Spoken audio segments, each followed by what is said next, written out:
আসসালামু আলাইকুম রহমতুল্লাহি ওবারাকাতু। প্রিয় ভাই ও বন্ধুরা, কেমন আছেন? আশা করি সবাই ভালো আছেন। দেশ ও প্রবাস থেকে যারাই আমার এই ভিডিওটি দেখতেছেন, আমার পক্ষ থেকে রইল আপনাদের জন্য আন্তরিক মোবারকবাদ। আমি চাই আপনারা সবসময় ভালো থাকেন, যে যে দেশেই থাকেন না কেন, যে কাজই করেন নাই কেন, আপনার জন্য সবসময় ভালো থাকেন। আল্লাহ তাআলা রব্বুল আলমিনের কাছে এই প্রার্থনাই সবসময় করি। আজকে কথা বলতে আসলাম রোজা ও ফাতেমা নামের একটা মেয়ে নিয়ে। যেই একটা মেয়ের দুইটা আহ, প্রতিবেদন, এবং দুইটা প্রতিবেদনের মধ্যে সে দুইভাবে নিজেকে উপস্থাপন করছে। প্রথমে আমার ভিডিওর এই পাশে দেখেন, সেই ফাতেমা বলতেছে আহ, এমন একজন মানুষ চায় যে তাকে দুই বেলা খাওয়াতে পারবে। আগে আপনারা ভিডিওটা দেখেন। মানুষ চাই যে আমার পাশে থাকবে, আমাকে ভালোবাসবে, দুবেলা দুমুঠো খাওয়াতে পারবে। ওরকম একটা মনের মানুষ পাইলে তার কাছে বিয়া বসমো, তারে ভালোবাসমো, তার থেকে কখনো কোনো জায়গায় যাবো না। দেখলেন তো ও কি বললো? যে দুই বেলা দুই মুঠো খাওয়াতে পারবে ওকে, তার কাছেই ওকে ও বিবাহ বসবে। আচ্ছা, মেয়েরা কি এত সহজে বিয়ে বসে? আপনারা আমার ভিডিওর কমেন্ট বক্সে আপনারা জানাবেন। এবার আমার ভিডিওর এই পাশে একটা ছোট্ট আকার একটা ভিডিও দেখেন। ওর নাম হচ্ছে প্রিয়াঙ্কা। ও কি বলে? প্রিয়াঙ্কা আপু, কেমন আছেন আপনি? আলহামদুলিল্লাহ ভালো। ভালো আছেন? আপনার বাড়ি কোথায়?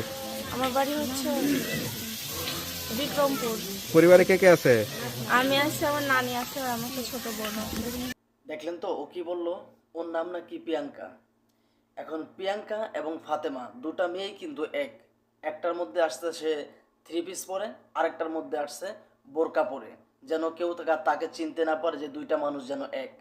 এবং কি, যে বোরকা পরে যে ফাতেমা আসছে, তার পাশে দেখেন একটা বাবুর কান্না করতেছে, একটা বাবু কান্না করতেছে। আমার তো মনে হয় যে এই বাবুটা ওর ওর না হলে অন্য কারো হতে পারে, কিন্তু এই পাশে যে প্রিয়াঙ্কা, এই প্রিয়াঙ্কার পাশে দেখেন যে ওর পাশে কোনো কেউ নাই, এবং কি সমস্ত মানুষগুলো কিন্তু ক্যামেরার পিছনে। দুই নম্বরে কথা হলো কি, এই মেয়েটাকে যখন জিজ্ঞাসা করা হলো যে আপনার বাড়ি কোথায়, ওই কিন্তু ওর গ্রামের নামটা বলতে গিয়ে একটু মুখের মধ্যে আটকিয়ে গেছে। মিথ্যা কথা সবসময় মুখের মধ্যে একটু একটু আটকিয়ে যায়, এটা আসলে বাস্তব কথা। এটার উদাহরণ হচ্ছে এই মেয়েটা। তো এই সমস্ত মেয়েগুলো আসলে কখনোই ভালো হয় না। ওরা এক এক সময় এক এক ভেষে বা এক একটা পরিবেশে নিজেকে উপস্থাপন করে। কখনো সেলোয়ার কামিজ পরে, কখনো শাড়ি পরে, কখনো বোরকা পরে, যেন মানুষ তাদের প্রতারণা বুঝতে না পারে।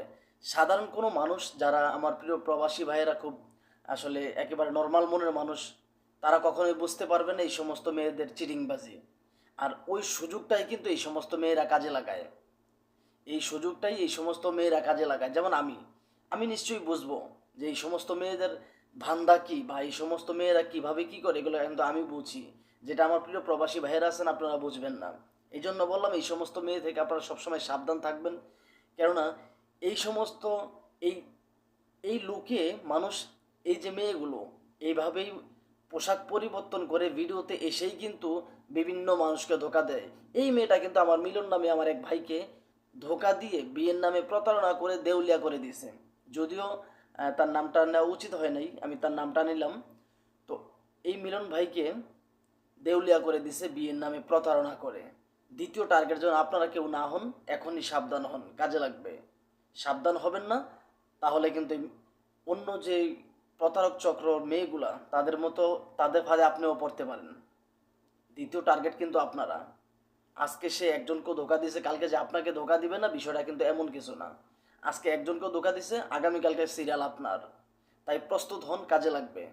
নিজে ইনকাম করেন, নিজের সৎ পথের ইনকাম সৎ পথে লাগান, কাজে লাগবে, জীবন সুন্দর হবে।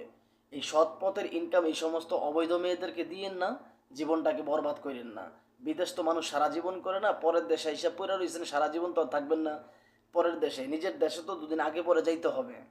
তো অতএব নিজের দেশে গিয়ে যেহেতু যেন একটু ভালো মতো চলতে পারেন, সেই চিন্তা ভাবনা করে টাকা পয়সা জমান, কাজে লাগবে। এই সমস্ত মেয়েদেরকে দিয়েন না, কেননা এই সমস্ত মেয়েরা কখনোই বিয়ের জন্য অনলাইনে আসে না। ওরা আসে আমাদের মতো প্রবাসীদের মুরগি মুরগি বানাতে আসে। আমরা তো ওদের কাছে এক প্রকার মুরগি, যে ওরা যেভাবে জবাই করতে মন চায় ওইভাবেই জবাই হই আমরা। তাই এখনও সময় আছে, সাবধান হন, কাজে লাগবে। তো এই ভিডিওটি বানানো হয়েছে শুধুমাত্র সতর্কমূলক। প্লিজ কেউ খারাপ মন্তব্য করবেন না। আর ভিডিওটি দেখে যদি একটু উপকৃত হন, আপনার মতামত আমার ভিডিওর কমেন্ট বক্সে জানাবেন। তো ভালো থাকবেন, সুস্থ থাকবেন। আল্লাহ হাফেজ।